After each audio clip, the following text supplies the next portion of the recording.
आग्रा शहरात दोन प्रतिष्ठित गृहस्थ राहत होते. एकाचं नाव होतं निकीराम. तो बिचारा साधा भोळा सज्जन इसम होता. हा कधी आपल्या गिऱ्हाईकाशी लांडी लबाडी करीत नसे, व्याज जास्त घेत नसे, कुणालाही मदत करायला जरूर धावत असे. दुसऱ्याचं नाव होतं बदिराम. हा अतिशय लबाड होता. नेहमी आपल्या गिऱ्हाईकांना फसवायचा, जास्त व्याज घ्यायचा. ह्याची सर्व गिऱ्हाईकं जन्मभर ह्याची देणी फेडीत असायची. आणि एक दिवस, नमस्कार मित्रा. कमल, तुला पाहून बरं वाटलं. ये बस. मित्रा, मला पैशांची अतिशय गरज आहे. मला माझ्या धंद्यासाठी 500 सोन्याची नाणी उधार म्हणून हवी आहेत. हे पैसे मी तुला 6 महिन्यात परत करीन. मला तुला मदत करावीशी वाटते रे. तू संध्याकाळपर्यंत थांबशील का? आज काही लोक माझे पैसे परत करणार आहेत. ठीक आहे, पण लक्षात ठेव, या पैशांची मला आजच गरज आहे.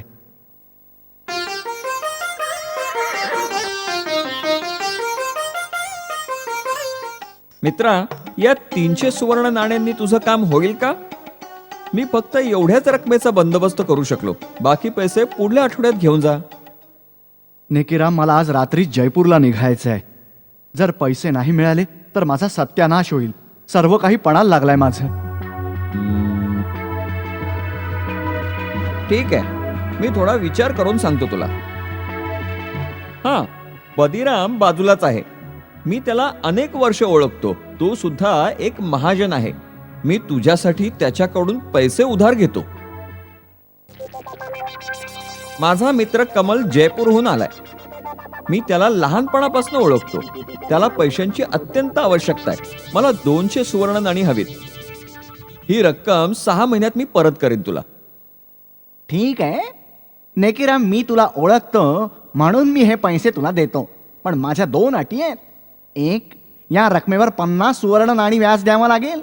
आणि 2, जर 6 महिन्यात तू मला पैसे परत नाही करू शकलास तर तू तुझ्या शरीराचं 1 शेर मांस मला द्यायचं. माझ्या शरीराचं 1 शेर मांस? ओ, ठीक आहे. माझ्या मित्राला ह्या रकमेची अतिशय गरज आहे, म्हणून मला तुझी ही अट मंजूर आहे. कारण माझा मित्र मला धोका देणार नाही याची मला खात्री आहे. त्यामुळेच तो मला पैसे वेळेवर परत करेल. वर मला तुझ्या अटीला घाबरायचं काहीही कारण उरणार नाही. ठीक आहे, ही घे तुझी 200 सोन्याची नाणी. पण लक्षात ठेव, जर 6 महिन्यात तू माझे पैसे परत केले नाहीस तर तुला तुझ्या शरीराचं 1 शेर मांस द्यावे लागेल.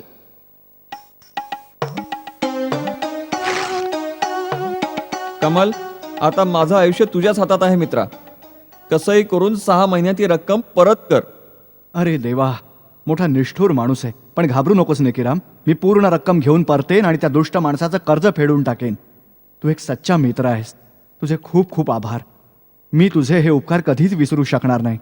मी आता निघतो मित्रा.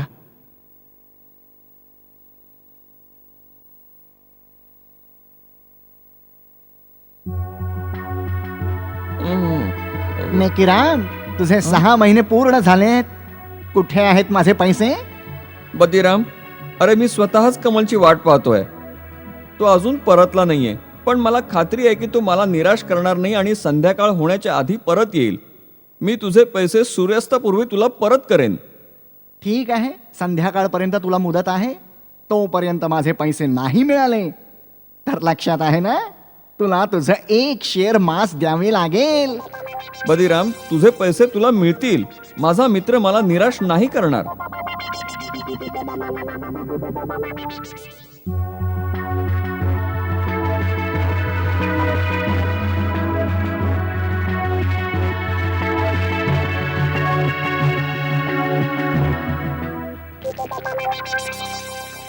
नेकीराम, अरे कुठे आहेस तू? बदिराम, मी आता तुझ्याकडेच निघालो होतो. कमल अजून परत आलेला नाहीये. काहीतरी अडचण आली असणार. 1-2 दिवसात येईल तो. नाहीतर मी स्वतः जयपूरला जाऊन त्याला शोधून काढीन. मला आणखीन काही दिवसांची मुदत दे. मुळीच नाही. मी तुला आणखी मुदत देऊ शकत नाही. एक तर तू माझे पैसे परत कर किंवा ठरल्याप्रमाणे तुझ्या शरीराचे 1 शेर मांस मला दे. बदिराम, माझ्यावर दया कर. अरे तू माझ्या शरीराचे एक शेर मांस कापशील तर मी मरून जाईन. मी तुझे पैसे परत करीन. मला फक्त थोडीशी मुदत हवीये बस. काही उपयोग नाही. एक तर पैसे दे, नाहीतर तुझ्या शरीराचं एक शेर मांस.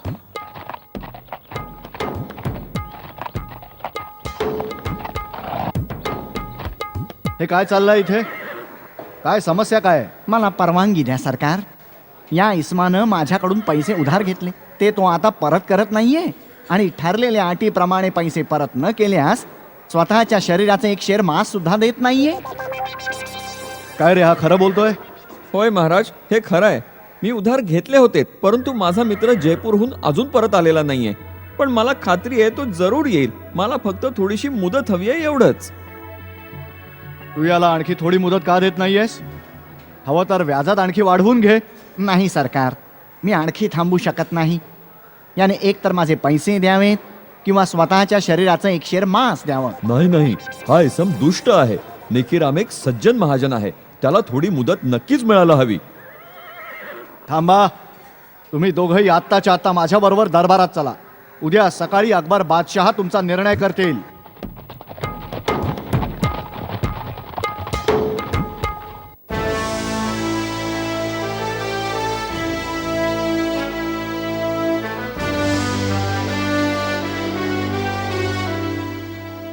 म्हणूनच या दोघांना मी इथे आणलंय सरकार. बिरबल, आता तूच हा तिढा सोडव.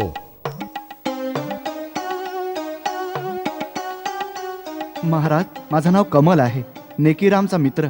माझ्यामुळेच ही समस्या निर्माण झाली आहे. मला परत यायला थोडा उशीर झाला, पण मी बदिरामचे पूर्ण पैसे आणले आहेत. बदिराम, तुझे पैसे तुला परत मिळाले आहेत. म्हणजेच हे प्रकरण आता संपल्यात जमा आहे.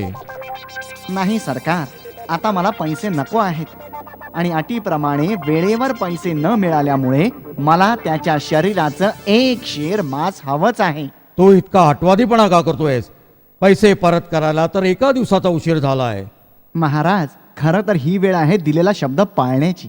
परंतु मी आपल्या समोर उभा आहे, म्हणूनच हा आपला धंदा बंद करून हे शहर सोडून जात असेल तर मी एक शेर मांस मागणार नाही. सरकार, हे शहरच माझं घर आहे. हे सोडून मी कुठे जाणार? हे मी कसं करू हो? तुम्हीच सांगा. मित्रा, हे सगळं माझ्यामुळे झालंय. तू माझ्याबरोबर जयपूरला चल आणि माझ्या घरीच राहा. थांबा. मला एक समजत नाही, तू इतका हट्ट का करतोयस? तुझे पैसे घे आणि आत्ताच्या आत्ता हे प्रकरण संपवून टाक. सरकार, तुम्ही शहेनशाह आहात, तुमचा हुकूम तर मानायलाच हवा. परंतु याचा अर्थ हा झाला की धंद्यात कुणी दिलेल्या शब्दाला काहीच किंमत नाहीये. तरी जर आपली हीच इच्छा असेल तर मग. महाराज, तू नेकीरामच्या शरीराचे एक शेर मांस कापून घेऊ शकतोस. हाच तुझा हट्ट आहे ना? शिपाई, याला आपली तलवार द्या.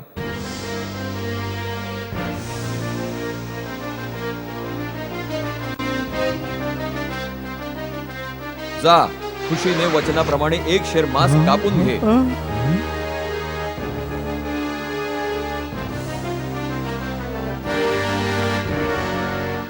थांब, लक्षात ठेव, वचनाप्रमाणे तू फक्त एक शेर मांसच मागितलेले आहेस.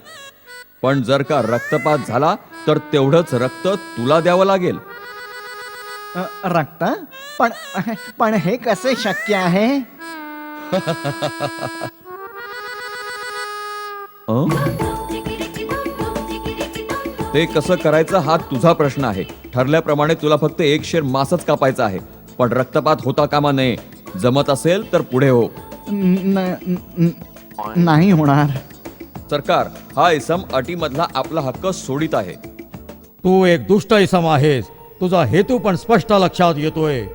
तू फक्त नेकीरामला तुझ्या मार्गातून हटवू पाहत होतास, कारण तो तुझ्याच व्यवसायात आहे. मी क्षमा मागतो महाराज. मला मला मला क्षमा करावी. तुला क्षमा करता येणार नाही.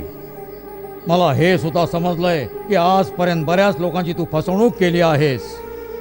तुला 1 वर्षाची कैद सुनावण्यात येत आहे आणि नेकीरामला जे पैसे तू उधार दिले होतेस ते पैसे त्याला झालेल्या त्रासाची भरपाई म्हणून देण्यात येतील. शिपायानो, याला तुरुंगात टाका. आभारी आहे महाराज, आभारी आहे बिरबलजी. बिरबल, परत एकदा तू आपल्या चतुराईनं योग्य न्याय केलास. शाबास शाबास बिरबल, शाबास. धन्यवाद महाराज. चतुर बिरबल जिंदाबाद, बादशाह अकबर जिंदाबाद, चतुर बिरबल जिंदाबाद.